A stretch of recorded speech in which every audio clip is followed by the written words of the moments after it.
2025, and we are starting our next session with Ms. Violetta Zane. Now, you may ask, what are we doing here today? We welcome you first and foremost to please look at the chronology.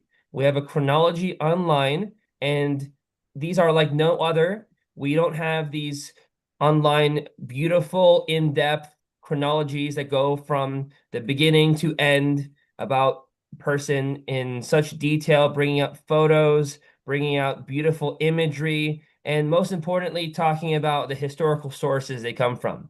Well, we have that here. And thanks to the Greatest Holy Leaf, the session that you can find here and on the utteranceproject.com, you can learn so much on your own while you also join us here every week as we conclude this series. We are in the middle of it though. So if you're just starting, that's good because you're going to have quite a few more weeks until the end of May for us to continue on this path together. So just to begin, this is the Greatest Holy Leaf.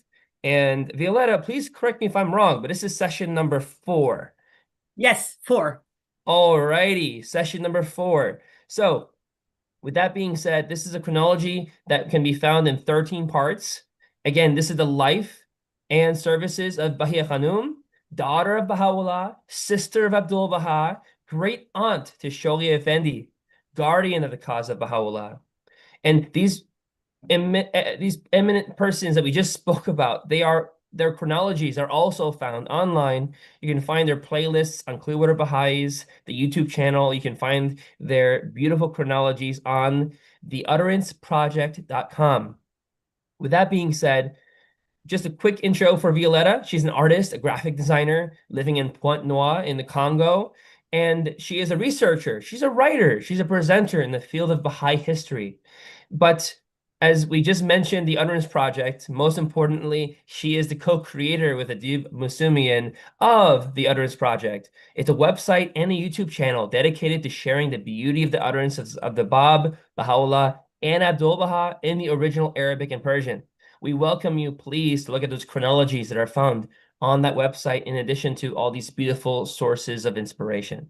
Having said that, you can find those beautiful chronologies on the Clearwater Baha'is YouTube channel. And again, Violetta, we thank you for being here today.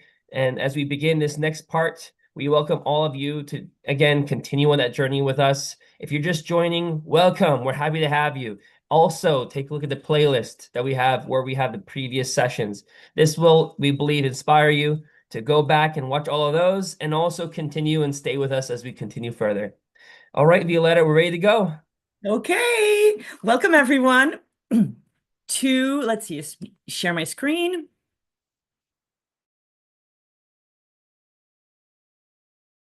Yep, screen check. It's all there. We have the beautiful, beautiful first slide of the Greatest Holy Leaf, Part 4, between Great, thank you 1906 so and much. Thank you 1921. so much. So welcome to the Greatest Holy Leaf Part 4, Deputy Representative and Vicegerent. This is going to cover the years 1906 to 1921, but I have a little surprise for you before we start. I thought I would start today by clarifying a few things about the name of the Greatest Holy Leaf. So last week during the questions and answers, a question was asked about 2 different spellings in English of the name of the Greatest Holy Leaf. The first spelling is the one we are all familiar with, Bahíyyih Khánum, B-A-H-I. This is the way that Shoghi Effendi spelled the name of the Greatest Holy Leaf. But the name, for those who pay attention, is also spelled a different way with an additional A, B-A-H-A-I, Baha'i. It almost smells Baha'i, Baha'i, but it's also pronounced Bahíyyih Khánum. Now, this question is very interesting because 2 extremely important major books were written in the last 19 years about the life of the Greatest Holy Leaf. The first book was the magnificent 2005 biography on the life of the Greatest Holy Leaf, Prophet's Daughter, The Life and Legacy of Bahíyyih Khánum, Outstanding Heroine of the Baha'i Faith, by Dr. Janet Khan. Dr. Janet Khan served for 27 years in the research department at the Baha'i World Center. And in her book, if you see in blue on this slide, she spells the name of the greatest holy leaf, Bahíyyih, B-A-H-I, 371 times throughout her book. That is the spelling that she uses. 3 years later, Baharieh Rouhani Ma'ani, who served for 30 years in the research department of the Baha'i World Center, published an amazing book called Leaves of the Twin Divine Trees, an in-depth study of the lives of women closely related to the Bab and Baha'u'lláh. And she dedicates a very large, the largest chapter in the whole book to the greatest holy leaf, spelling her name, B-A-H-A-I, Bahíyyih Khánum, 336 times. Now, these two world specialists of Bahíyyih Khánum spelled her name differently. Now, before I get to why they are spelled differently, I figured since I'm already going to tell you how and why the English of Bahíyyih Khánum is spelled two different ways, I thought I might as well take this opportunity and tell you a little bit about her birth name and her title and their translations. So I'm going to start with the Greatest Holy Leaf's birth name, which is Fatimeh. That is the name that her parents, Baha'u'lláh and Asiyeh Khánum, gave her when she was born. Now, it is believed that Fatimeh comes from the Arabic root verb fatama, which means either to separate, to cut something away, to abstain, or to wean. As you know, Arabic verbs can have many different meanings. It was also the name of the daughter of the Prophet Muhammad. And there are several Muslim hadiths, traditions, that say why the Prophet Muhammad gave him the name Fatimeh, coming from the word fatama, to cut. Some people say that it was because Fatimeh was kept away or cut away from all evil, one of the signs of her saintliness. In the 19th century, it's very, very common for in Muslim cultures, especially Shia cultures like in Persia, to name their baby girls Fatimeh in honor of both the Prophet Muhammad's daughter Fatimeh and the wife of the Imam Ali, Fatimeh. Now, what's interesting is that in the Baha'i faith, we also have a tradition of women named Fatimeh. The mother of the Bab was Fatimeh Bagum. Tahir's birth name was Fatimeh Baraghani. And Munireh Khanum, the wife of Abdu'l-Bahá, her birth name was Fatimeh Nahri. So that's for the birth name of the Greatest Holy Leaf. At some point in the Greatest Holy Leaf's childhood or adolescence, we don't exactly know when or what year, Baha'u'lláh bestowed on her a new name. Now, before I explain that, in Arabic, there is a concept of masculine and feminine in the language, meaning that some objects will be feminine and you'll use feminine adjectives for them. Some objects or people will be masculine, and when you talk about them, the actual adjectives change. So darling is habibi for a man, but habibti for a girl. So masculine and feminine exist in Arabic, just like they exist in French and Italian and Spanish, but not in English. So it's difficult for English speakers to understand this because our language is a neutral language, gender neutral language. So Baha is the masculine form for most glorious, and it appears in the name Baha'u'lláh. And the name that Baha'u'lláh gave to his daughter was the feminine form of Baha, which is Bahíyyih. Bahíyyih is the feminine for most glorious, and it is applied to a woman, so it's Bahíyyih Khánum, not Bahá Khánum, Bahíyyih. Now, the reason we have two different spellings for the Greatest Holy Leaf's name in English is a question of transliteration. The Arabic is the same. The Arabic is Bahíyyih Khánum, and it's pronounced that way. But you can spell it Baha'iyeh, which is the most sort of correct way of spelling it in terms of the Guardian's transliteration rules for Arabic. The extra A, Bahíyyih Khánum, a lot of Persians are very familiar with this transliteration because it is technically more accurate because it shows the etymology from Baha. Baha is present in this word. So it's it makes the link directly between Baha and Bahíyyih, because Baha'u'lláh actually gave the feminine equivalent of his name to his daughter. So it's significant, and that is the reason why Bahariya Mani refers to her this way in her book. But the Guardian simplified the transliteration of the Greatest Holy Leaf's name for Western Baha'is as Bahíyyih Khánum, without the A. And although Shoghi Effendi exclusively, in almost every single letter he ever wrote, whenever he spoke about her, he exclusively referred to her as the Greatest Holy Leaf. In 2 letters, he mentions her name in Baha'i Reference Library, and he spells it the way he transliterated it officially, Bahíyyih, Bahíyyih, with an I and without the A. Both of the spellings are correct. They are transliteration differences, minor differences. They are both correct. The Arabic original for the name is the same. There's no difference. The original Arabic is the same. Now, the Greatest Holy Leaf's title. Now, we all think, okay, Greatest Holy Leaf, Greatest Holy Leaf. But actually, there is a little surprise inside this name. In 1937, when this is Mary Maxwell in 1937 in the Holy Land, right before she got married to Shoghi Effendi. And this is her mother some years earlier, May Maxwell, who would die as a martyr. When they were on pilgrimage, Shoghi Effendi had called them from Europe for pilgrimage.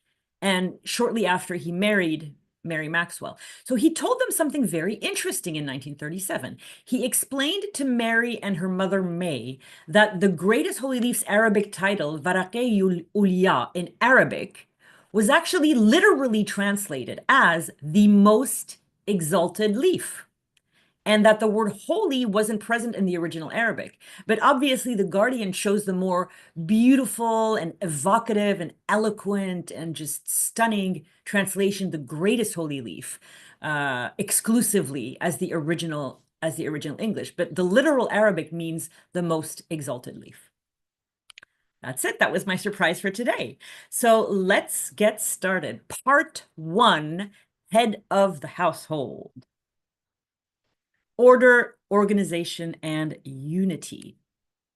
In the early 1900s, the household of the Holy Family had over 100 people in it, not including the children. It was huge. It was a huge family.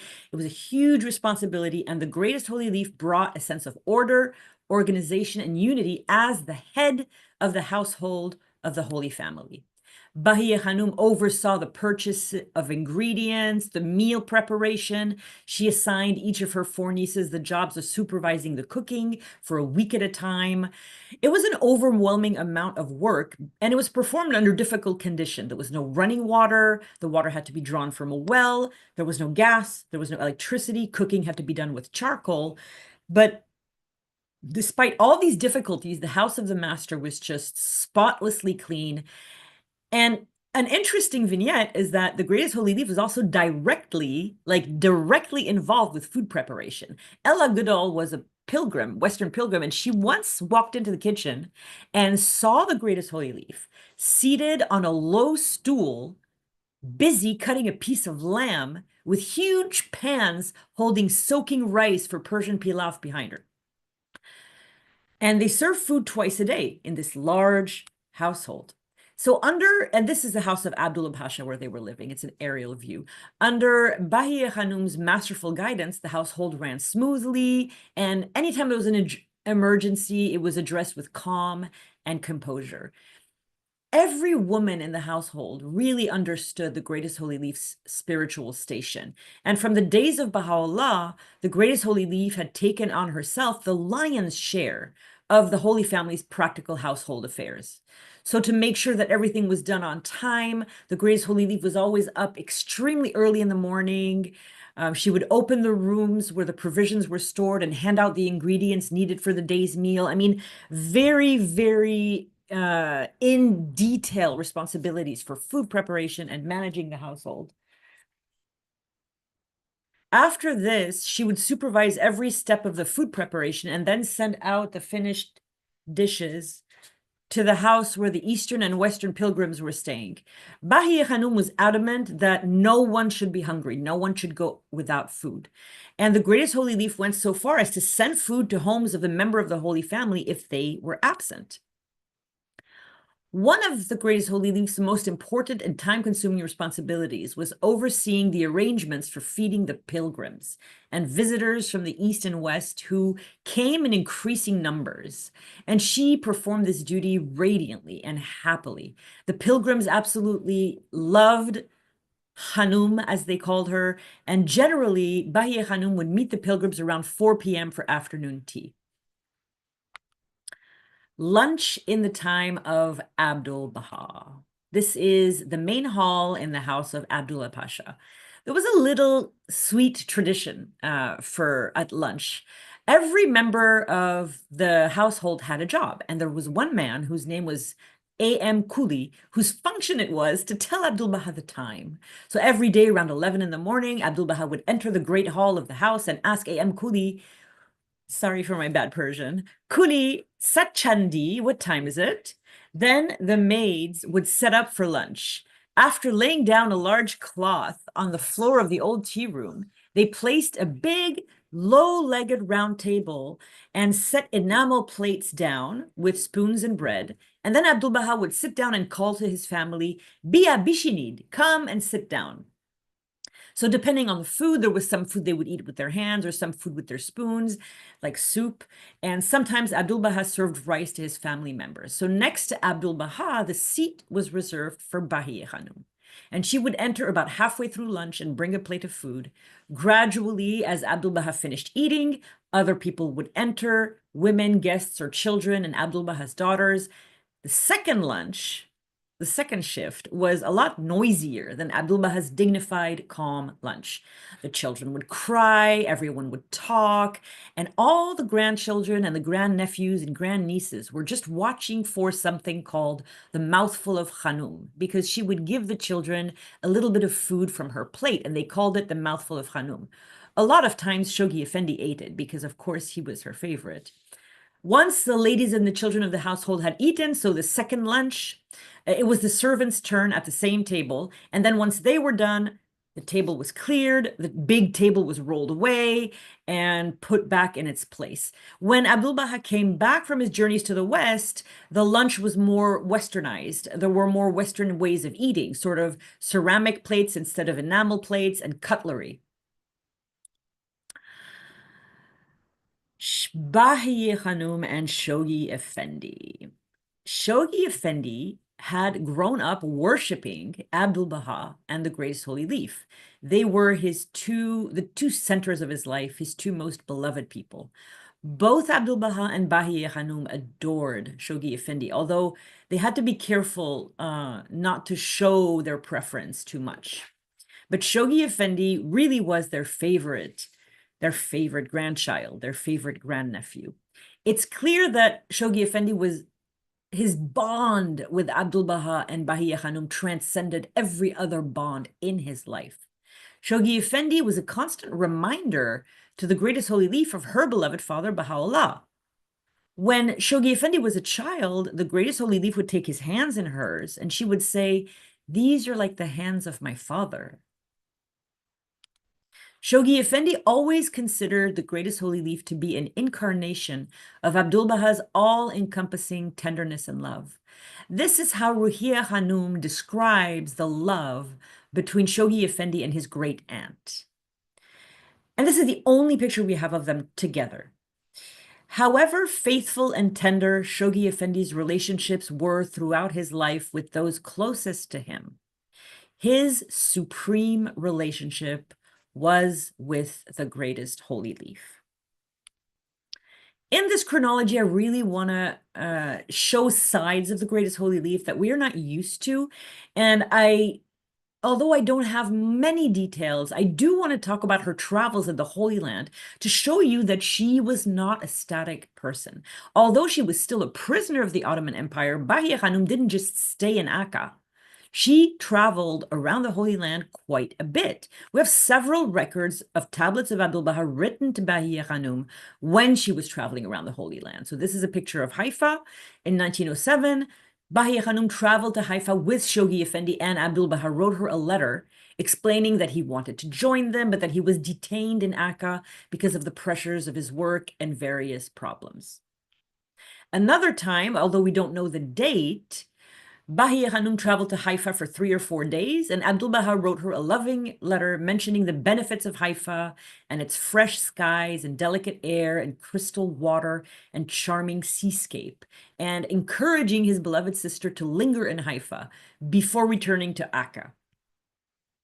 Another tablet of Abdu'l-Bahá, also undated, indicates that Bahíyyih Khánum traveled away from Akka to both Haifa and Nazareth. And this is a vintage postcard of Nazareth.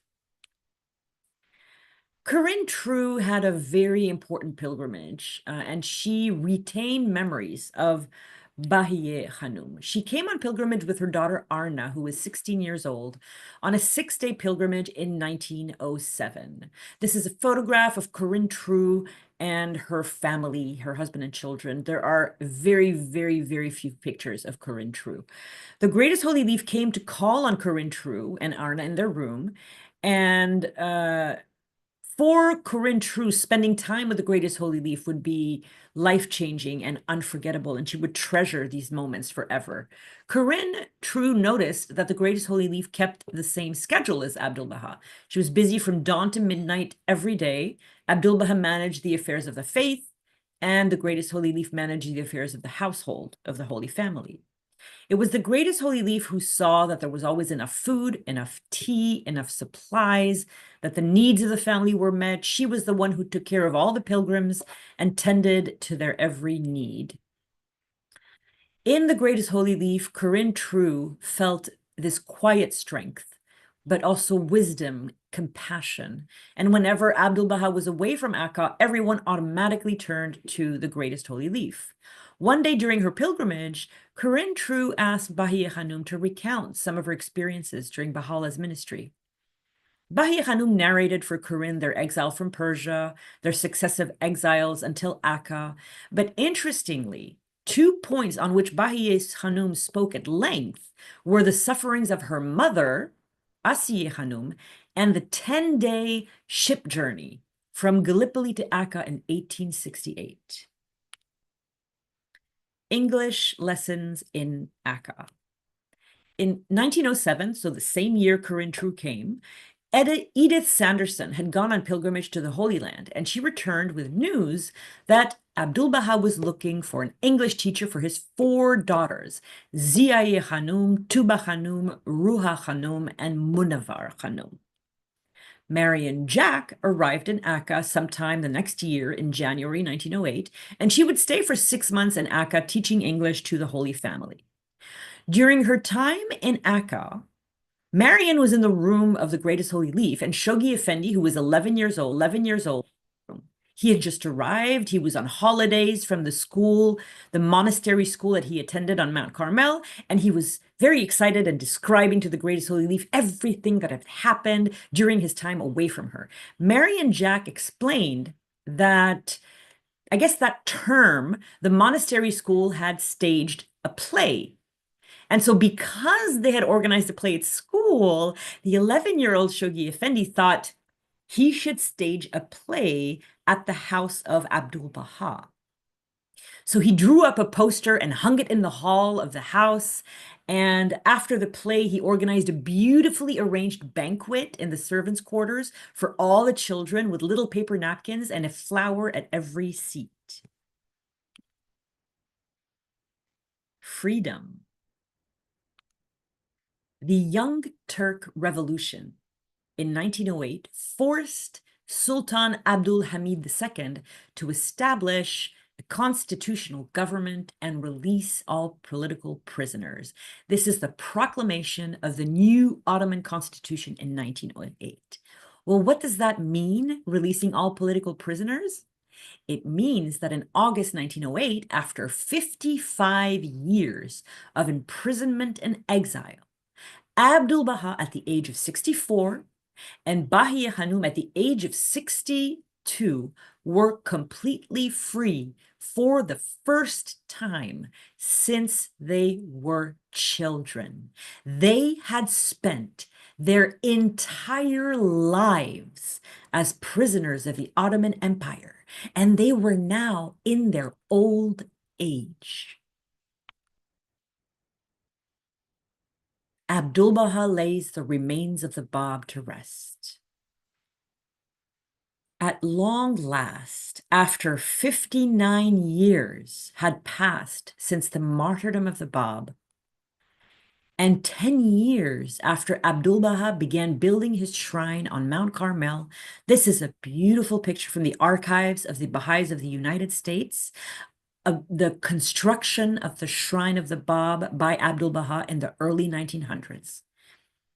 On the 21st of March, 1909, Abdu'l-Bahá was finally able to lay the remains of the Bab to rest in the exact spot that Abdu'l-Bahá had indicated to him in 1891, 18 years before. This is the spot from which Baha'u'lláh indicated it to him, the cypresses. By the light of a single lamp, Abdu'l-Bahá removed his turban, his shoes, and his dark outer cloak. Bareheaded and barefoot in simple white garments, Abdu'l-Bahá descended into the vault underneath the shrine he had built. He placed the wooden casket containing the sacred remains of the Bab and his companion into the marble sarcophagus that had been built in Myanmar and sent to Haifa at his request. And then Abdu'l-Bahá bent low over the casket and wept with such intensity that everyone present cried with him. The ebony lid of the coffin was secured. The marble lid of the sarcophagus was closed forever. And with the Bab finally laid to rest after 59 long years, Abdu'l-Bahá chanted the prayer for the dead, for the herald of the Baha'i dispensation. Overcome with emotion, Abdu'l-Bahá could not sleep that night. The Holy Family moves to Haifa. During the years that Abdu'l-Bahá had been building the shrine of the Bab on Mount Carmel, he had been planning a permanent move away from the poisonous climate of Akka for his family. This poisonous climate of Akka, this poisonous city of Akka that had cost the lives of 4 of his children. And while he was building the shrine of the Bab, he had also been building his last home, a beautiful stone house in the German Templar district at the foot of the mountain. In 1907, Abdu'l-Bahá's new house, which would later be known as the Master's House, was ready at 7 Persian Street, now 7 Happerseen. Some of Abdu'l-Bahá's family began moving in February 1907, if not earlier, but Abdu'l-Bahá and the Greatest Holy Leaf's move from Akka to Haifa did not happen all at once. But by 1909, everyone was living in Haifa, having left Akka for good. Now, a absolutely fascinating vignette of the Greatest Holy Leaf's life in Haifa was her informal orphanage. Dr. Habib Muayyad was a recently graduated doctor and a devoted Baha'i who'd spent 8 years in the Holy Land at Abdu'l-Bahá's request, offering his medical services both before and during World War I from 1907 to 1915. He wrote beautiful memoirs. And in his memoirs, he describes a social action initiative which the Greatest Holy Leaf began after her freedom in 1908. This is one of my favorite pictures of Abdu'l-Bahá. He is walking on the street of his home in Haifa, and in the foreground are 2 little children eating candy that Abdu'l-Bahá has just given them from his miraculously large pockets. Bahíyyih Khánum opened an unofficial orphanage in the house of the master. And by unofficial, I mean she offered shelter to the poor and homeless orphans. Bahíyyih Khánum showered her love on the children. She treated them all with the same sweet kindness, whether they were boys or girls, black or white, Arab or Christian, Jewish or Baha'i. And the next pictures are orphans and orphanages in the Holy Land. Greatest Holy Leaf took care of all the aspects of the children's lives, which they needed in order to live full and fulfilling lives as adults. She took care of their spiritual lives. Of course, she took care of their physical lives, their food, their clothing, but she also instituted dawn prayers. The orphans learned to study the holy writings. They learned about spiritual virtues, qualities, and human perfections. The Greatest Holy Leaf cared about their social interactions, and she taught them courtesy and good manners and how to behave and relate to others. She also prepared them for a productive life in society. She had literacy classes, and they didn't just learn how to read or write, they learned practical professional skills, such as home management, embroidery, sewing, and cooking. Dr. Habib Muayyad, speaking of the Greatest Holy Leaf's work with these orphans, makes an astounding statement. She adorned them with the ornament of knowledge, good character, perfection, and fear of God. She turned them into fruitful trees, led them to the highway of guidance, prepared them for living the life, made them prosperous, and delivered them to society. And I love that term because isn't that the job of any parent or surrogate parent to, when you raise these little beings, that your real job is to deliver them to society. The ladies' room. This is a little vignette into one of the Greatest Holy Leaf's many, many, many services.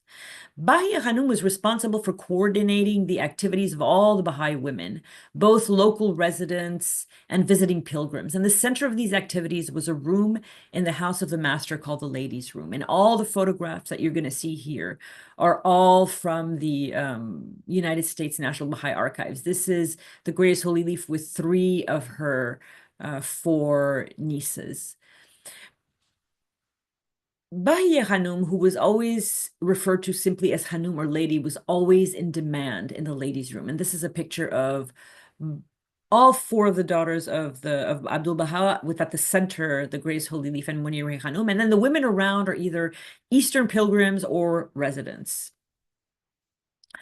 Bahíyyih Khánum had a ladies' room, and she met there with both the wives of the pilgrims and officials, and she cared for all the women who passed through the doors of the house of the master. This is a picture much later in life, but since it's all women, I also felt like I should include it. And this is also from the archives.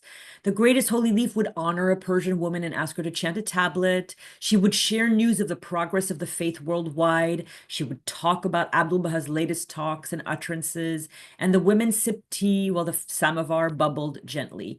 The entire community of local women in the Baha'i and women Baha'is in the Holy Land sort of gravitated around the Greatest Holy Leaf. Western pilgrim women were attracted to the ladies' room, and there were weekly events. On Wednesday afternoon, there was a women's meeting that was held for women only. One of Abdu'l-Bahā's daughters would chant prayers or tablets, and tea was served with Persian cookies and grapes. And sometimes Abdu'l-Bahá made an appearance if he had time. Part 2, Abdu'l-Bahā's journeys to the West. Abdu'l-Bahā's constant support. So Shoghi Effendi tells us in a couple of letters written to individual Baha'is that Abdu'l-Bahá had given himself 3 objectives for his ministry. The first one was the interment of the Bab's remains in the shrine on Mount Carmel. So that had been done by 1909.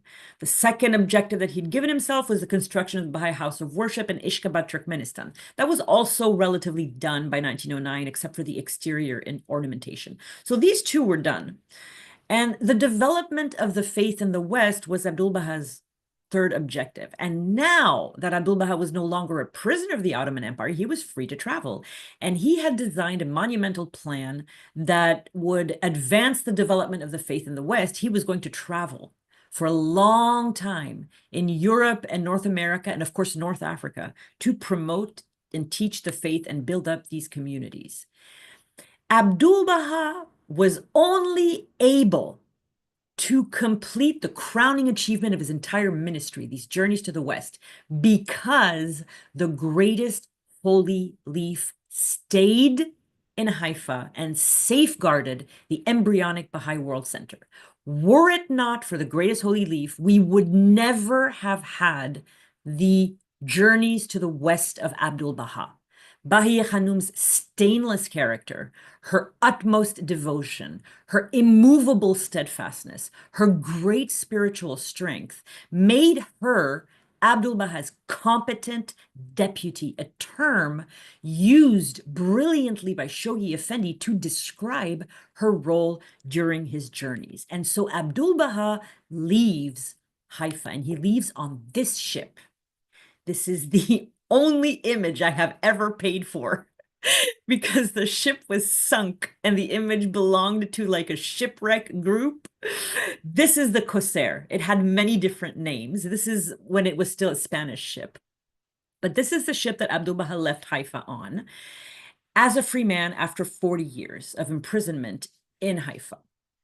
Abdu'l-Bahá informed no one of his departure, not his family, not the Baha'is, not the greatest holy leaf, no one. If there had been a public farewell for Abdu'l-Bahá, wishing him well on his trips around the world, the jealousy of the covenant breakers would have attracted so much unwanted attention, they might have tried to sabotage Abdu'l-Bahá's plans. But the day that Abdu'l-Bahá left on the ship, he revealed a tablet to Bahíyyih Khánum about his intentions. And listen to Abdu'l-Bahá's words. O thou, my sister, my dear sister, divine wisdom hath decreed this temporary separation, but I long more and more to be with thee again. He hasn't even left yet. Patience is called for, and long suffering, and trust in God, and the seeking of his favor. And now listen to this. Since thou art there, my mind is completely at rest. Since thou art there, my mind is completely at rest. Constant communication. From 1910 to 1913, Abdu'l-Bahá traveled to Egypt, France, Switzerland, England, France, then back to Egypt, then to America, Canada, America, then back to England, then back to Scotland, then back to England, then back to France, then back to Germany, then to Austria, then to Hungary, then back to Austria, then back to Germany, then back to France, then back to Egypt. During all this time, Abdu'l-Bahá wrote to the greatest holy leaf absolutely constantly in almost every city. There are dozens, if not more than that, of letters that are very, very touching. And I want to tell you how much Abdu'l-Bahá loved his sister. This is how he opened his letters to his sister.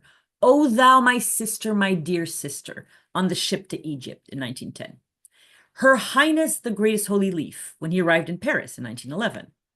O thou greatest and most merciful holy leaf, in 1912 in New York.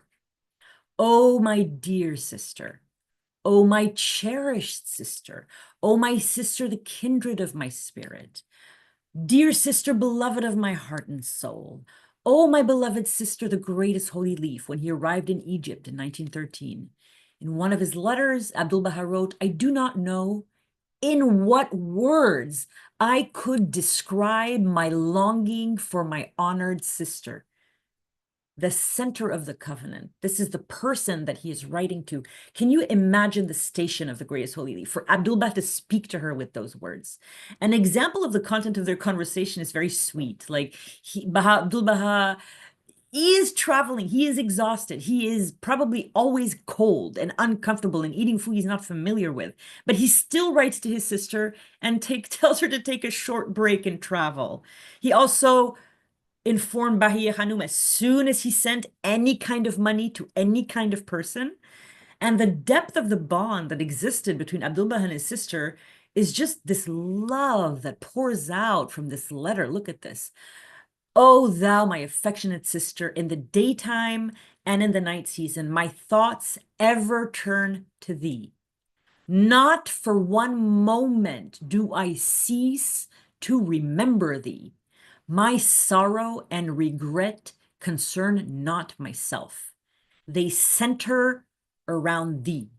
Whenever I recall thine afflictions, tears that I cannot repress rain down from my eyes. Just want you to imagine Abdu'l-Bahá on his 3-year journeys to the West, where he sometimes spoke 4 times in one day, constantly thinking of his sister, crying, thinking about his sister's sufferings.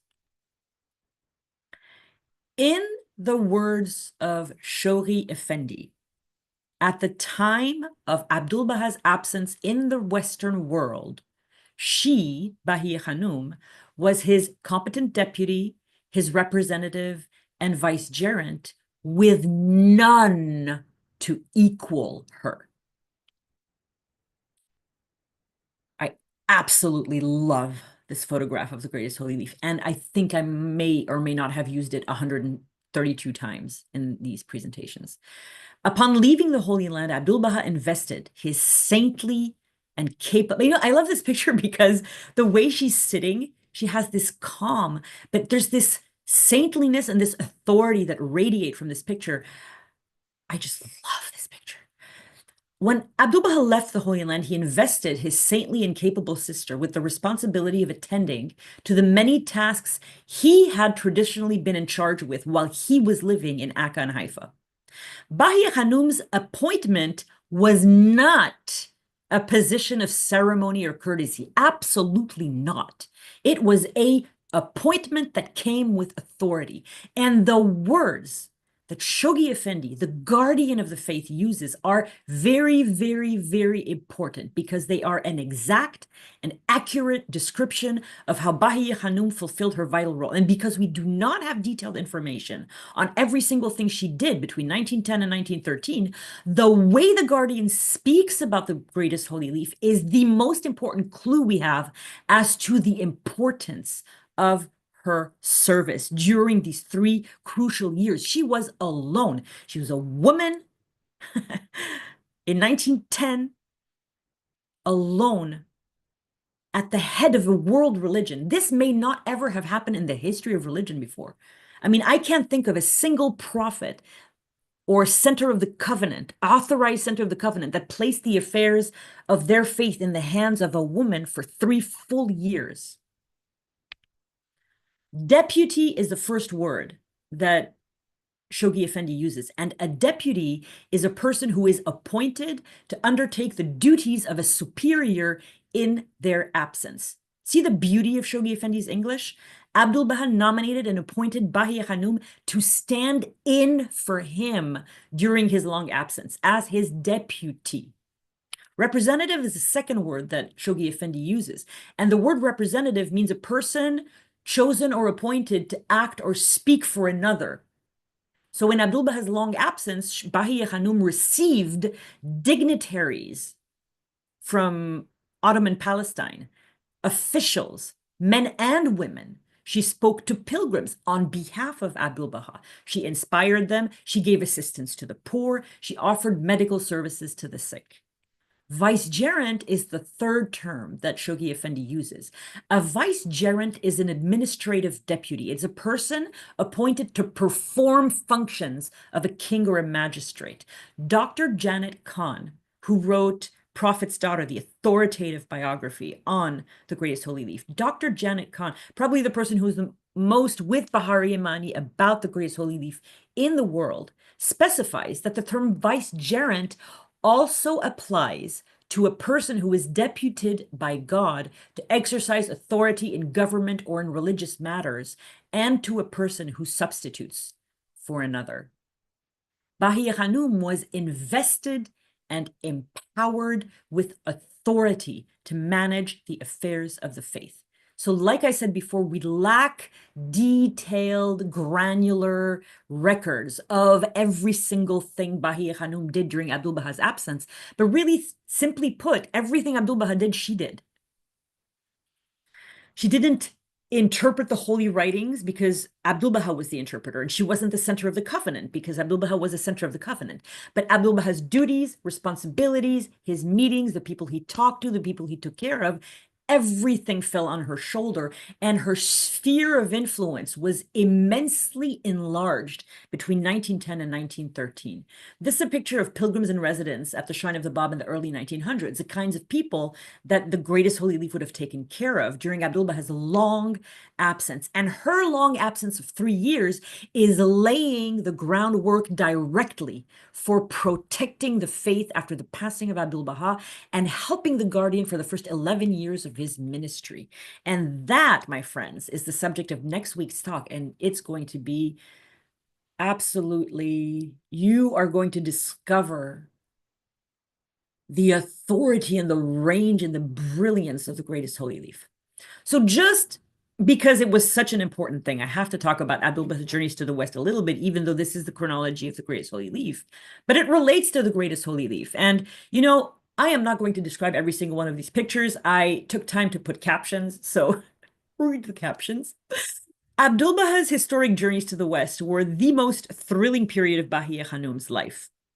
For the greatest Holy Leaf, the single most important thing in her life and in the world was the growth of the faith of her beloved father, Baha'u'lláh. Nothing could have ever surpassed for the greatest Holy Leaf the epic victories of her very own older brother, the son of Baha'u'lláh, the center of the covenant in America, in Europe.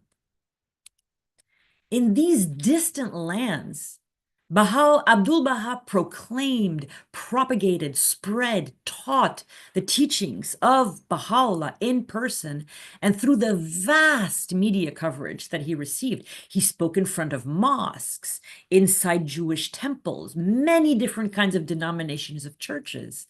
The moment Abdu'l-Bahá set foot in Europe and North America, Bahíyyih Khánum was flooded with exciting messages about Abdu'l-Bahā's victories in teaching and propagation and the establishment of the faith in all the countries he went, from Scotland to Hungary and Canada and the United States to France and Switzerland and Germany.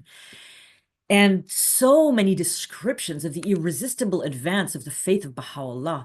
Bahíyyih Khánum reveled in Abdu'l-Bahā's momentous journeys to the West. She shared with him in his victories, and they were the happiest years of her life. And she traveled.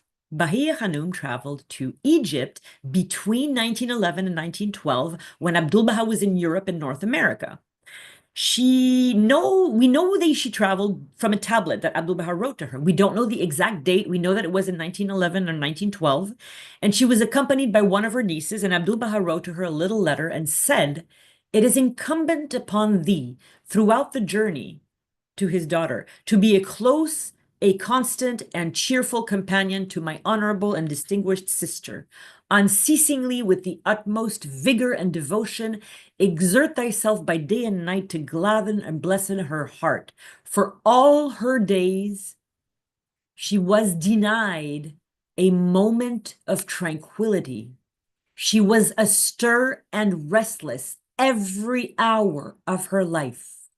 Moth-like she circled around the undying flame of her divine candle,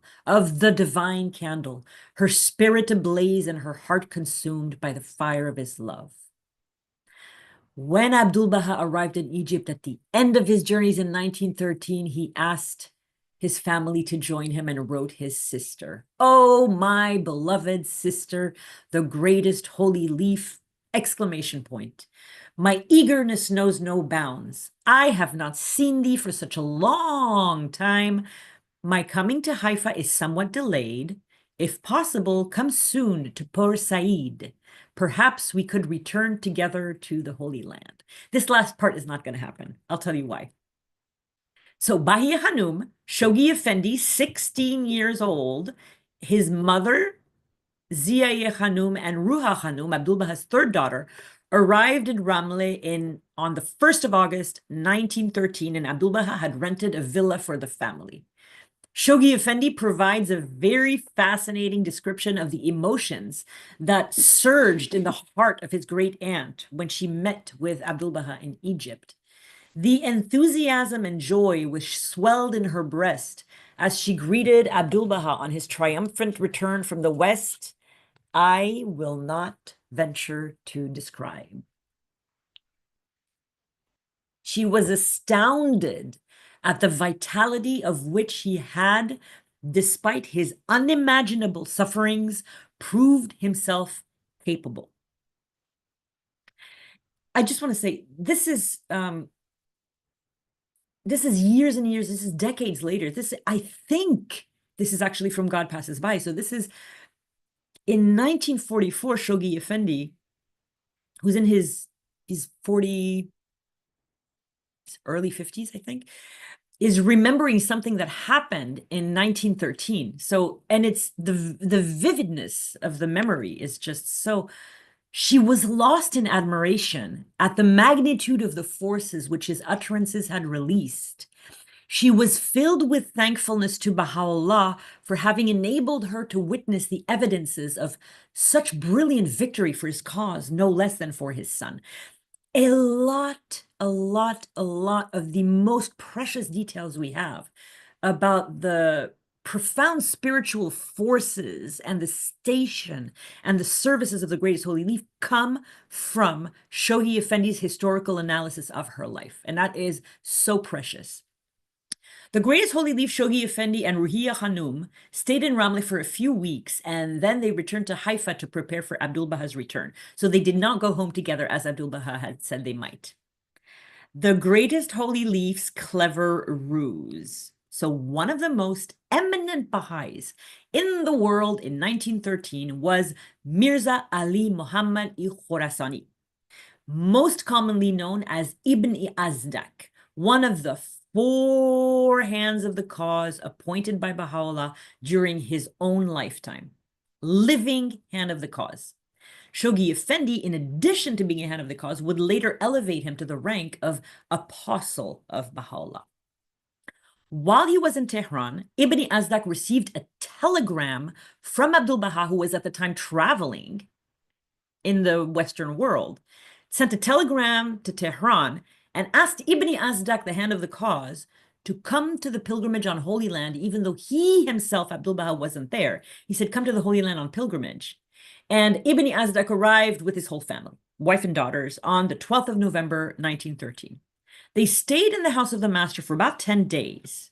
And then Abdu'l-Bahá, who was then in Egypt, sent him another telegram and summoned him to Alexandria. But Ruha, one of Ibn Azdak's daughters, wrote her memoirs, very smart. And in her memoirs, she says something very interesting. She says that before her father left, he spent an entire hour in deep conversation with the Greatest Holy Leaf. No one knew what this confidential conversation was about. So Ibn Azdak, summoned by Abdu'l-Bahá, travels to Egypt. He arrives in Alexandria, admire the beautiful tram, and he gets there on the 25th of November, 1913, and he meets Abdu'l-Bahá the next day, which, by the way, is the Day of the Covenant, which is kind of interesting. Ibn Azdak had come to Egypt with a message from the Greatest Holy Leaf. So now we know what the Greatest Holy Leaf and Ibn Azdak talked about during their 1-hour meeting. So the message that he was coming with was asking Abdu'l-Bahá to return sooner to Haifa and listen to the reason, in order to soothe the anxious hearts of the pilgrims and the members of the holy household. Ibn Azdak would later recall that when Abdu'l-Bahá heard him conveying that message from his sister, he smiled and he said, "How clever her ruse." Greatest Holy Leaf had been very smart. She had told Abdu'l-Bahá the pilgrims were waiting. So, preparations for Abdu'l-Bahá's return. I have to make a tiny little disclaimer. There are several pictures of food in this presentation because I couldn't help myself. So, Ibn Azdak returned to the Holy Land with news that Abdu'l-Bahá was coming, and immediately the Greatest Holy Leaf, the Holy Family, the women, everybody immediately feverishly began preparing for Abdu'l-Bahá's arrival. Ruha Azdak, Ibn Azdak's daughter, her mother, her sister Huviye, began to make rishteh, like ashereshte. There's different kinds of reshte. I just picked ashereshte because it's kind of delicious. It's a noodle dish. It's a very hearty noodle dish with beans. It's like an iconic Persian food. And it was a favorite of Abdu'l-Bahā's. So, and they also sewed clothes for Abdu'l-Bahá. So this is these Greatest Holy Leaf. She knows her brother's coming home after 3 years of constant traveling. She is making him new clothes because she probably knows that he needs them after 3 years of constant traveling. And this is the best cotton in the world that I was able to find. And she says to these women, she says, these clothes, and she knows her brother, I shall keep in safekeeping.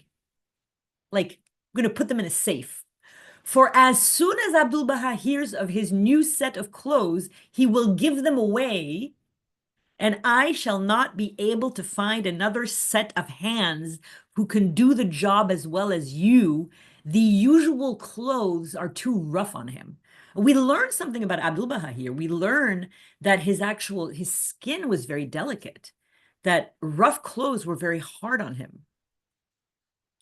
And the love of the Greatest Holy Leaf in making these clothes for him. So these overjoyed Baha'is, they know that Abdu'l-Bahá is coming, but they're not really sure when. He's coming soon. You know, this is early December 1913. He could arrive at any moment. So they're rushing to make sure that everything is perfect. And so at dawn on the 5th of December 1913, Greatest Holy Leaf is looking out the window at the Mediterranean Sea, and there's this beautiful ship that's sort of gracefully bobbing on the waves and coming down towards Haifa. And she speaks to the ship, and she says to the ship, "Oh, vessel, what is it you bring that makes you sway so gracefully?" And it was the barren call, and Abdu'l-Bahá was aboard, and I suppose that is why the ship was swaying so gracefully. This is the barren call. This is Abdu'l-Bahā's ship, which he comes back to Haifa aboard. Abdu'l-Bahá arrives in Haifa. So a few hours after the Greatest Holy Leaf had spoken to the barren call, the ship arrived, its loud whistle was heard far and wide, and everybody knew Abdu'l-Bahá is arriving.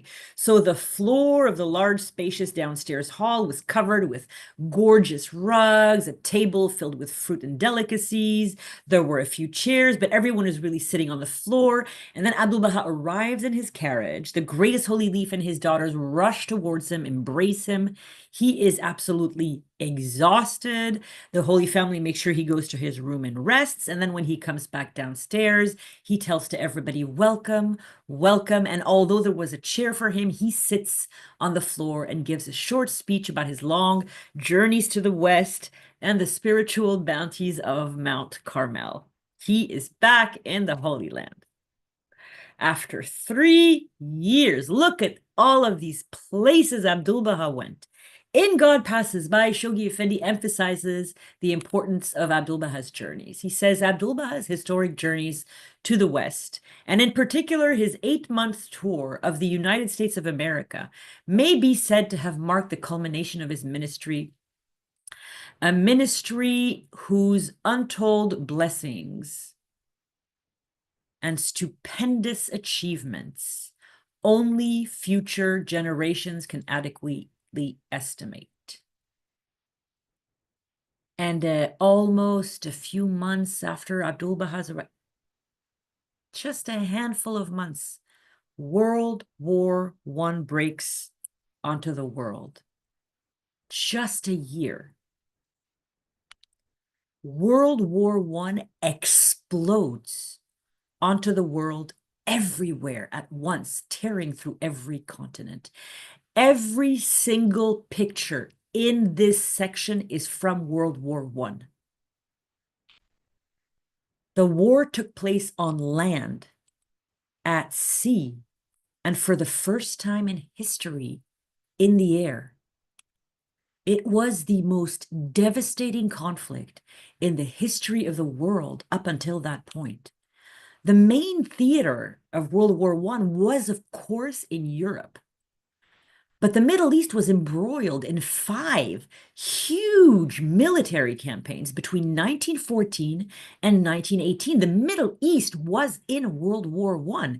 And those five military campaigns between 1914 and 1918 involved in the Middle East, which means Palestine and Turkey and Syria and Iraq and Egypt, involved the Ottoman Empire, the British, the Greeks, the Kurds, Indian colonial troops that were Hindu, Sikh, and Muslim, Australians, New Zealanders, Russians, Armenians, French colonial troops. And so what about the greatest holy leaf during World War I? Now, the next pictures are, I didn't want to just pick World War I. They are devastation heaped on civilians in both world wars.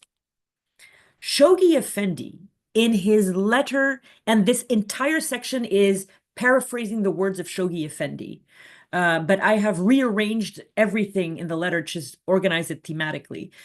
These are all the words of Shoghi Effendi, and they talk about the services of the greatest holy leaf during World War I. So Shoghi Effendi, in his 17th July 1932 letter, 2 days after the greatest holy leaf's passion, speaks thematically about greatest holy leaf's life and details her services during World War I. And he says that age seemed to have magnified the tenderness of the greatest holy leaf's loving heart, and the appalling suffering around her caused her to extend her love and care to more people around her. The conflict and its attending suffering acted as a catalyst, which revealed the true worth of the greatest holy leaf's characters and the energies latent in her heart. In the depths of World War I, Bahíyyih Khánum reached the height of her spiritual attainments. The many miseries born of war and deprivation steeled her resolve, multiplied her energies, and revealed her deepest potential. She gave her entire being without thought for her own comfort. She gave freely, she gave selflessly, she gave with utter disinterest, and her influence on all those she came into contact with had profound effects and transformative effects. Bahíyyih Khánum was responsible for feeding the poor who, with no place else to go, gravitated to the master's house. When they begged for help, the greatest holy leaf cooked for them. She sent them food. She provided to them when they came to the house in person. Day after day, Bahíyyih Khánum enfolded the helpless victims of the conflict in her abundant love and supremely generous heart. The greatness of her character, the purity of her spirit was unforgettable to those she ministered to. She cheered everyone with her words, her tender comfort. She helped them with food, with money, with clothing. She sheltered the orphan, healed the sick, and comforted the homeless and wanderers. Abdu'l-Bahá's humanitarian efforts. I want to tell you that this picture is incredible. This is a color photograph, or colorized, from the Library of Congress, from the actual locust plague of 1915 that killed hundreds of thousands of people in Lebanon. Those are the actual locusts. So this Middle East, there are 5 campaigns happening during the war. And in the middle of the war, from March to October 1915, a plague of locusts of biblical proportions crashes down on Ottoman Palestine, Lebanon, and Syria. The worst locust attack in decades. Millions upon millions of locusts, and they devoured everything edible and non-edible. There was nothing left green. Everything was like this dead tree here. They would land on a tree and everything was, the grass was gone, the leaves of the inedible trees were gone, all the crops were gone. 200,000 people died of famine in Mount Lebanon, a stone's throw from where Abdu'l-Bahá lived. Abdu'l-Bahá had been planning for this for 20 years. This is an amazing photograph. This is a photograph of Abdu'l-Bahá in Adasiyeh with the Baha'i farmers and Arabs. It was around Nowruz 1916. They asked a photographer from Tiberias to come down. They paid him so he would take this picture. This was during the war. Famine was imminent in Akkon, Haifa. So Abdu'l-Bahá spent the entire war back and forth to Adasiyeh with Bahíyyih Khánum alone in Haifa. He would travel during the war. Can you imagine the danger of this whole situation? Buying as much wheat as he could, and Abdu'l-Bahá had stored his wheat underground. So his wheat had not been eaten by locusts.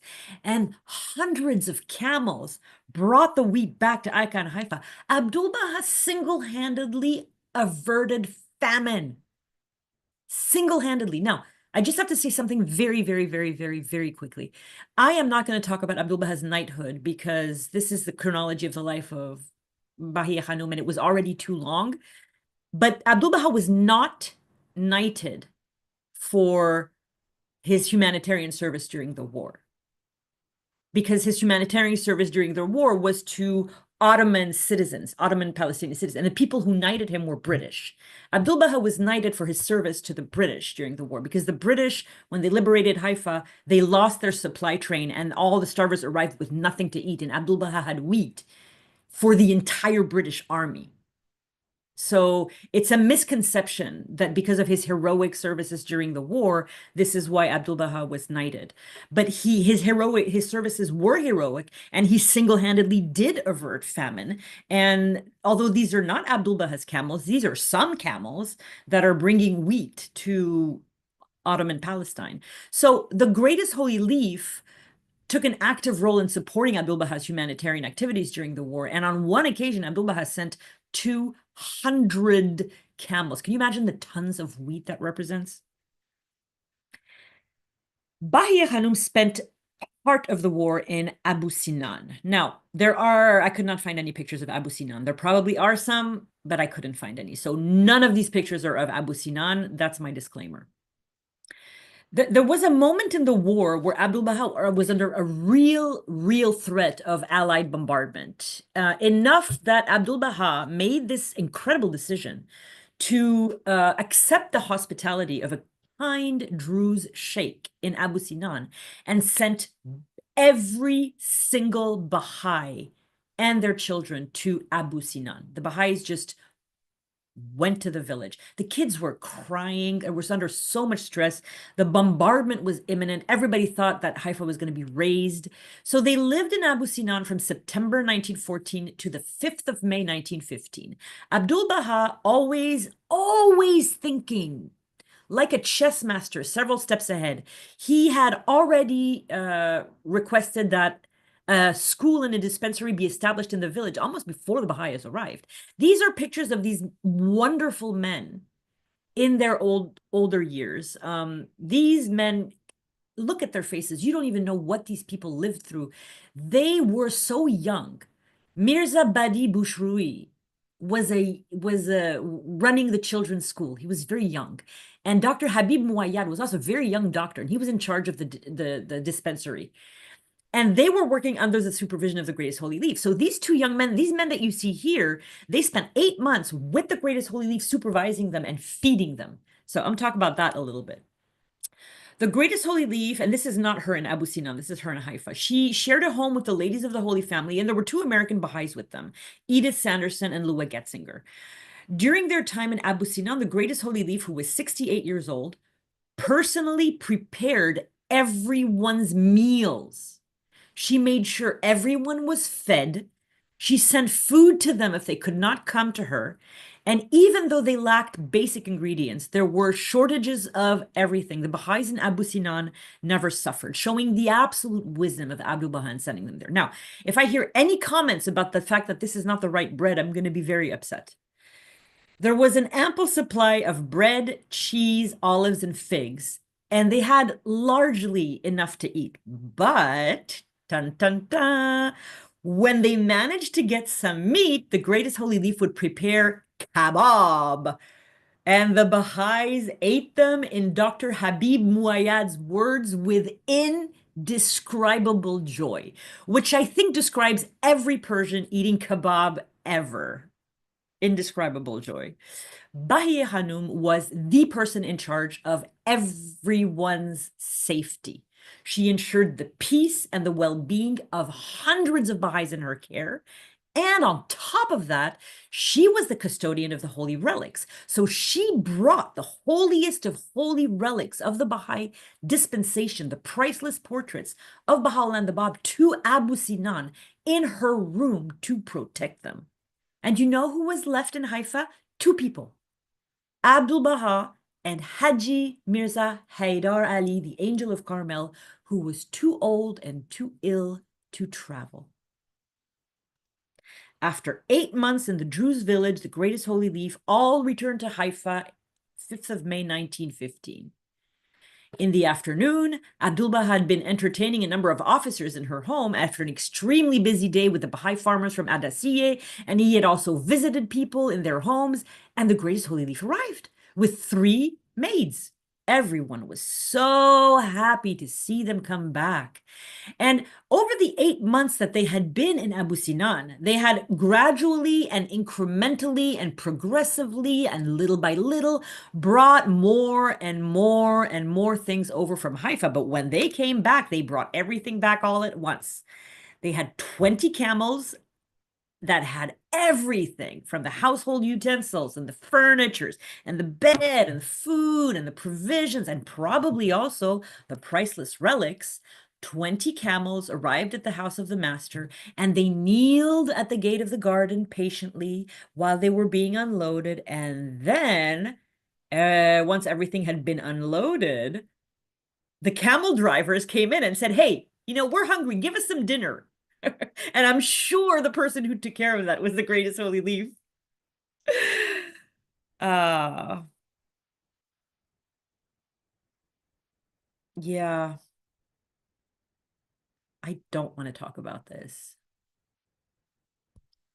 Part 4, the end of the heroic age.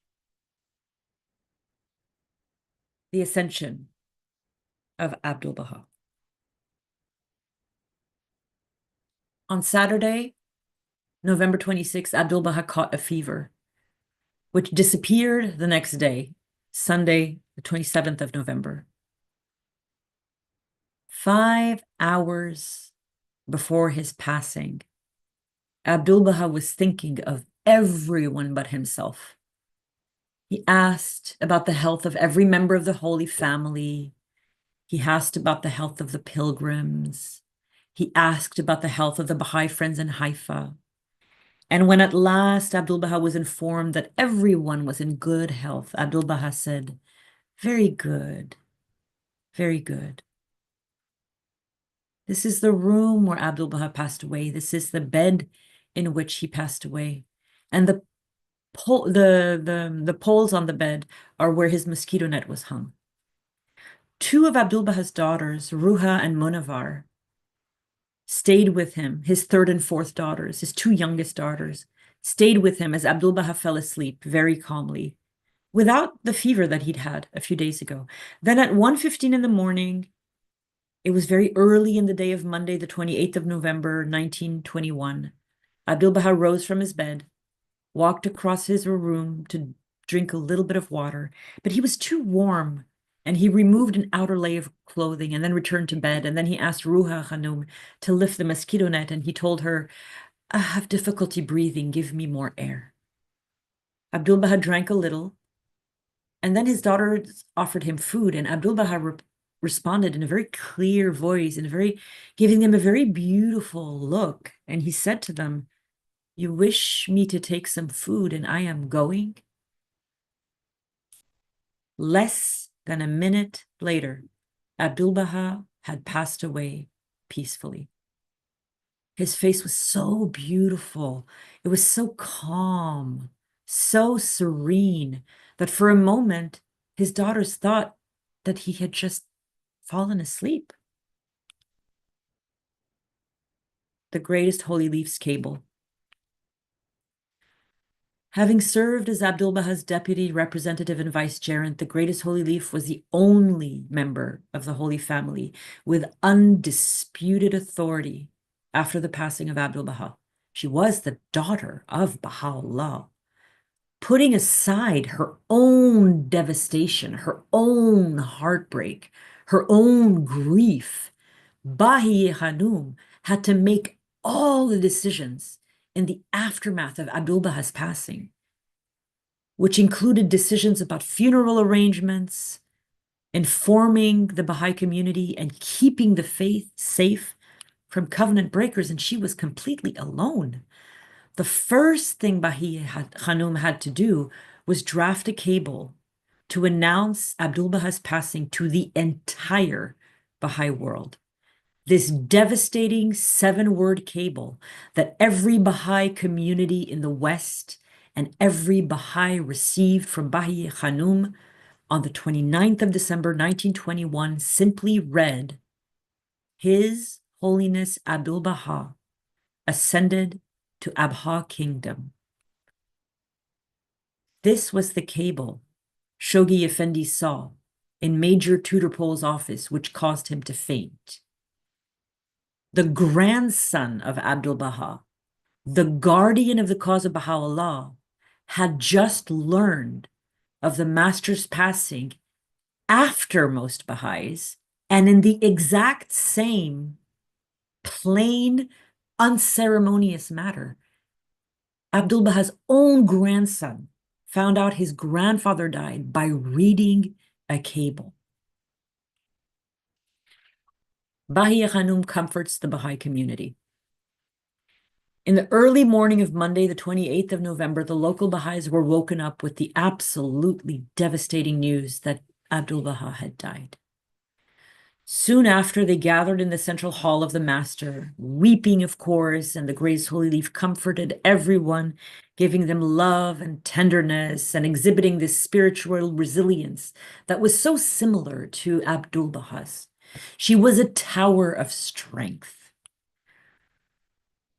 Baha'is had just lost the center of the covenant, and so this period is very dangerous because the leader of the faith has just passed, and now everything is in the hands of the Greatest Holy Leaf. She's making all these decisions, including where do you bury the son of a manifestation of God? Where do you bury the perfect exemplar? Where do you bury the center of the covenant? Where do you bury the expounder of the writings of Baha'u'lláh, the infallible interpreter of the word of God? This was the most pressing issue that she was faced with as soon as Abdu'l-Bahá passed away. So while the Greatest Holy Leaf was looking for a befitting place to inter, not bury, because no dirt landed on the coffin. You inter in a vault. You bury in the ground. Abdu'l-Bahá was not buried. He was interred. So as she was trying to find a place to befittingly inter Abdu'l-Bahá, Abbas Kuli, the custodian of the Shrine of the Bab, approached the Greatest Holy Leaf and told her a story that took place 12 years ago on the 21st of March, 1909. After Abdu'l-Bahá had accomplished this historic and mystical and extraordinary task of finally laying the remains of the Bab to rest after 59 years of hiding them, Abdu'l-Bahá had stepped from the vault where the sarcophagus of the Bab was into a passageway because there are several vaults. Abdu'l-Bahá ordered the door to the vault containing the sarcophagus, containing the coffin, containing the remains of the Bab to be closed. And then he turned and he pointed to a vault that was right next to the vault of the Bab, and he told Abbas Kuli, and this should be a place for us. And with that story, the Greatest Holy Leaf had found where to inter her beloved saintly brother. She told Abbas Kuli, blessing him for his help, very well, this is where it will be. That is the decision of a leader. The funeral of Abdu'l-Bahá who had saved so many. There is a story of pilgrims who came after the passing of Abdu'l-Bahá, and they traveled through Akka, and they were set upon by thieves, and they had sewed silver pieces into their coats, and thieves found them and took their silver, and oh, it was maybe not after the passing of Abdu'l-Bahá. Anyway, the pilgrims pleaded with the thieves and said, please, please, this is the silver for Abdu'l-Bahá. And the thieves said, oh, Abdu'l-Bahá fed us during the war. Here is your silver for Abdu'l-Bahá. This is the funeral of that man, Abbas Effendi, as everyone knew him. We know him as Abdu'l-Bahá, but that's not what everybody in Akka and Haifa called him. They all called him Abbas Effendi. At 7 a.m. on Tuesday, the 29th of November, 1921, Haifa was at a standstill. The city was shocked. This was worldwide news in the Middle East and in all the newspapers of the world. People were stationed. This is the road leading to the house of Abdu'l-Bahá. This is the coffin of Abdu'l-Bahá being carried out of the house. The house is here. Look at the throngs of people. People say between 3,000 and 10,000 people attended the funeral of Abdu'l-Bahá. These are Boy Scouts holding a line so that people can climb up Mount Carmel more befittingly. It was an astounding cortege. It took 2 hours to arrive to the Shrine of the Bab, about a mile, 1.5 kilometers. Sir Ronald Storrs, the governor of Jerusalem, was so moved. He said, I've never known a more united expression of regret and respect than what was called forth by the utter simplicity of the ceremony. This is another picture from the archive. Actually, all those pictures were from the archives of the United States. And this is my favorite. Look at it. It's young men and boys on the roof of the shrine so they can hear the funeral eulogies. Bahíyyih Khánum's heartbreak.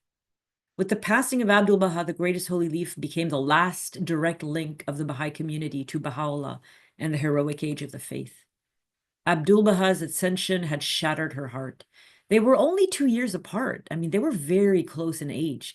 And every day of her 75 years had been spent with Abdu'l-Bahá, except when he was traveling or when she was traveling. And now the light of her life, the center of the covenant, was gone.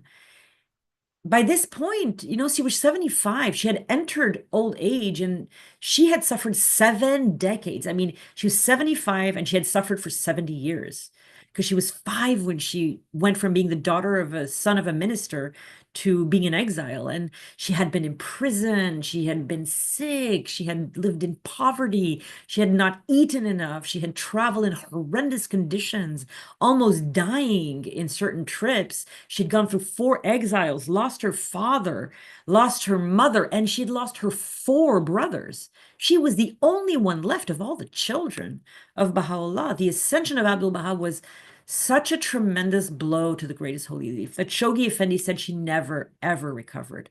Abdu'l-Bahá had been Bahíyyih Khánum's lifelong refuge. He'd been her sole comfort in moments of crisis, grief, loss, and betrayals. And now Abdu'l-Bahá was gone. This gorgeous portrait of Abdu'l-Bahá is, I think, from when he leaves the United States, and this is also courtesy of the National Baha'i Archives. Bahíyyih Khánum wrote a letter about the ascension of Abdu'l-Bahá, describing it in detail. It's very, very difficult to hear. This was the most ruinous of disasters, the most dreaded of ordeals, the most hurtful of misfortunes. It was an earthquake that shook the pillars of the world. It caused a tumult and an uproar among the dwellers of earth and heaven. This terrible separation came upon us as an inescapable trial and a dismal decree. It destroyed all hopes of happiness, and all joy perished. By this departure, the sparkling stars were dimmed, and the heavens of mystic meaning split apart. It set the skies on fire. It scorched the 7 fears. From this departure, sorrow enveloped all mankind. It brought pain and tears to the people of the earth. The lightning bolt of it consumed the world and struck the hearts of its inhabitants, so that they put on sackcloth and poured ashes on their head. This disaster coming all unawares made the morning dark and turned bright moon to night. From our breasts rose burning sighs, and from our eyes streamed our life blood.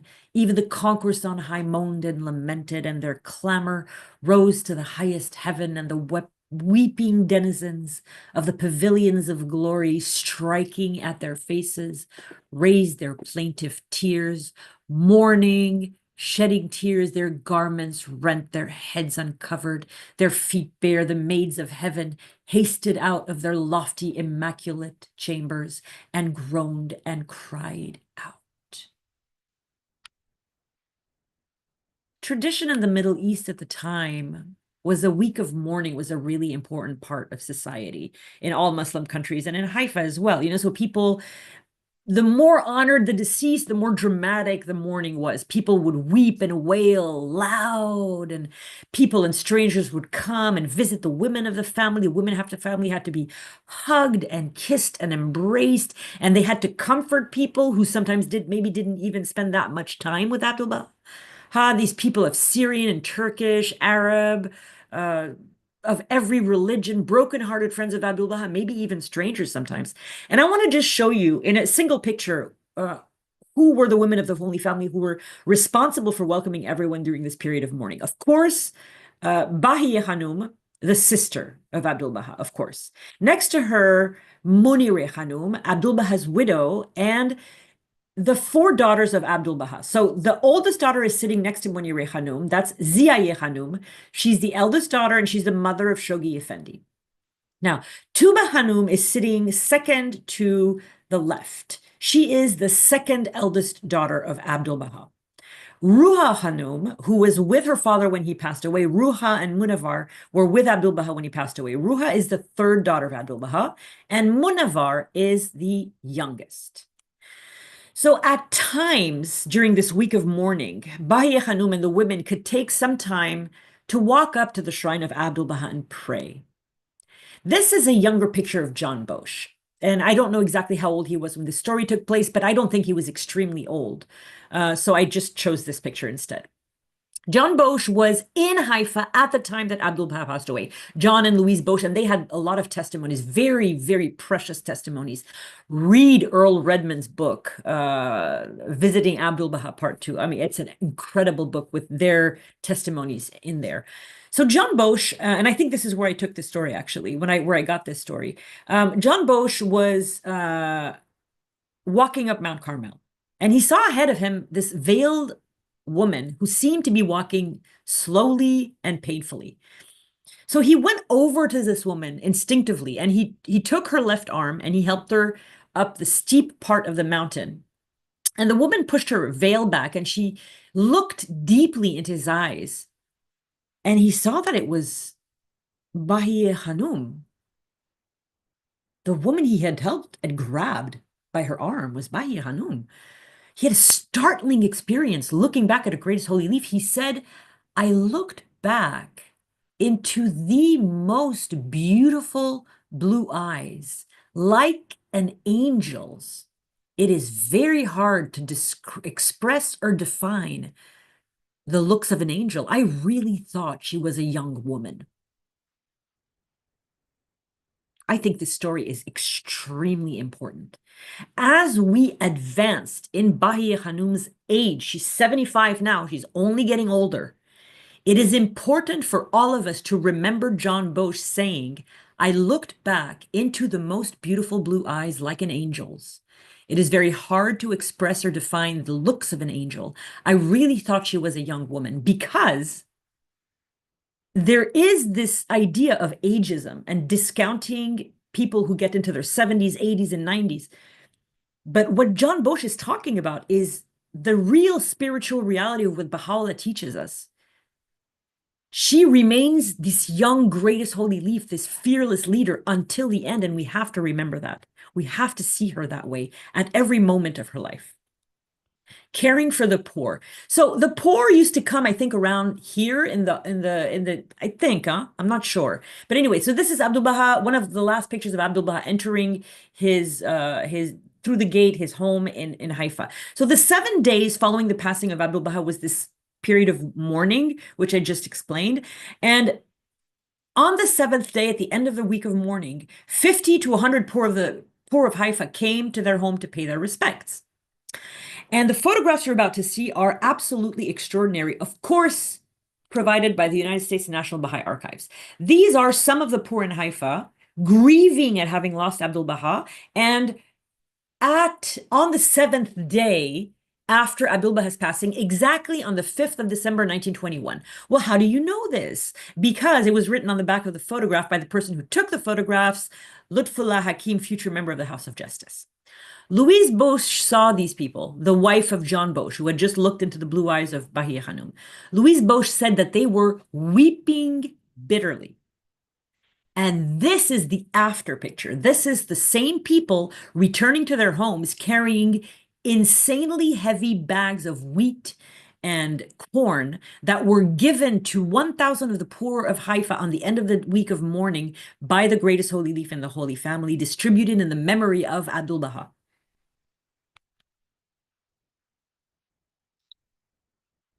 Bahíyyih Khánum defends the covenant. Bahíyyih Khánum had read the will and testament of Abdu'l-Bahá, but Abdu'l-Bahá had told her in 1908 that Shoghi Effendi was the guardian of the faith. She knew. She knew.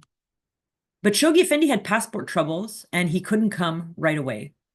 So Bahíyyih Khánum had to step forward with absolutely fierce resolve to protect the Baha'i faith from the plottings of the covenant breakers. And the month between the 28th of November, when Abdu'l-Bahá passed away, and the 29th of December, when the Guardian arrived in Haifa, was a very, very, very dangerous month, because the greatest holy leaf, fully in the depth of her grief, has to set aside for grief and protect the covenant within days of losing her brother.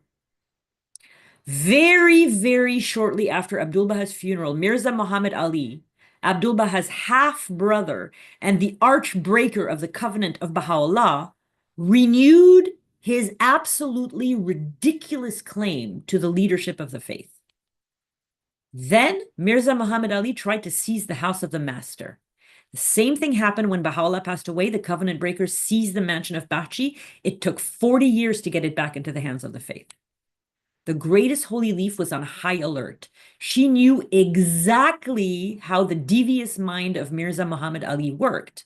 So as soon as the greatest holy leaf heard that Mirza Muhammad Ali was trying to enter the house of Abdu'l-Bahá, she sent her nephew Ruhi Effendi to convey a message to Mirza Muhammad Ali.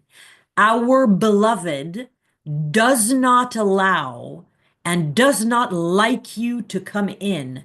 And if you come in, you will add to our sorrows. That's how she saved the house of the master. Mirza Muhammad Ali left the house of the master, but then he continued to claim leadership of the faith through newspaper articles and appealing to Baha'is in Egypt, Persia, and America. The greatest holy leaf's immediate action had completely thwarted Mirza Muhammad Ali's attempt to gain control of the leadership of the faith and of the very house of Abdu'l-Bahá, who had just passed away days before. But the covenant breakers intensified their activities in the Holy Land and abroad, and they were very skilled at using the media to propagate their lies. 2 weeks after the ascension of Baha'u'lláh, on 14th of December 1921, Bahíyyih Khánum warned the Baha'is of the world, now is a period of great tests. The friends should be firm and united in defending the cause. Covenant breakers, starting activities through press, other channels all over world, select committee of wise, cool heads to handle press propaganda in America. 2 weeks after Abdu'l-Bahā's passing, they were already causing her so much trouble. On December 21st, a week later, the greatest holy leaf sent cables to every Baha'i in the world. Memorial meeting world over January 7. Procure prayers for unity and steadfastness. Master left full instructions in his will and testament. Translation will be sent. Inform friends. Bahíyyih Khánum had protected and defended defended and upheld the covenant and held the center of the faith for 3 weeks. Now she was waiting for Shoghi Effendi, the guardian of the cause, to arrive from England. He would be in Haifa in 8 days. Next week, The Greatest Holy Leaf, Part 5, At the Headship of the Faith. So we're going to look at the life and the services of Bahíyyih Khánum for 1 year during the first year of the Guardian's ministry. That was it for today. Thank you all